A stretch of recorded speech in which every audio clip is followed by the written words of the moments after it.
Another really good episode of Doctor Who last night. The Sensorites, some of them, just cannot trust the Doctor and his companions, or they're trying to hide their own malicious actions. It remains to be seen. It's so cool just seeing all these Sensorites go about, seeing their society, and I mean, it is kind of silly that the lover casts of Sensorites can't tell each other apart if the elders aren't wearing a certain garment or signify a piece of clothing or sash or whatever. It's a bit silly, but it is what it is. They seem to have forced this storyline into a cliffhanger for now, but I'm excited to see where it goes in the next one, as usual. This arc is proving to still be one of the best in this Doctor Who show thus far. I love the design of the Sensorites, I love the design of their world, the Sensus, the Sense Sphere.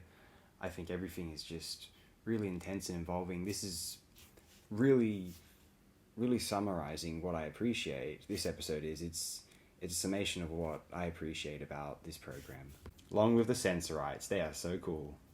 And yeah, while the Sensorites is now starting to show its length as a serial, they've managed to pigeonhole it into a, sort of somewhat mundane and ultimately irrelevant forced tension arc within the arc.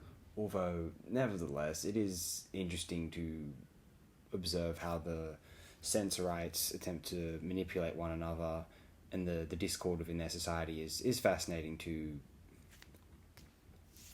watch unfold. I'd like to read out now, also from Wikipedia as in the last episode, the history of the design and filming of this particular serial.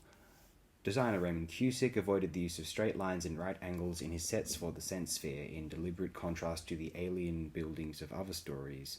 He recalled the work of architect Antoni Gaudi, who designed the Sagrada Familia without using right angles. Cusick designed the spaceship sets to resemble the 1940s Dakota military aircraft.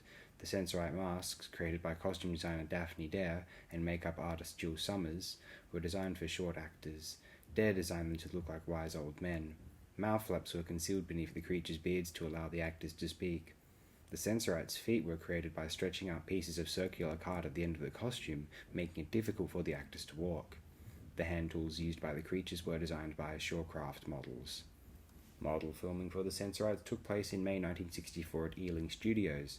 Rehearsals for the first episode took place from the 25th to 28th of March, and weekly recording for the serial began on the 29th of March at the BBC Television Centre in Studio 3.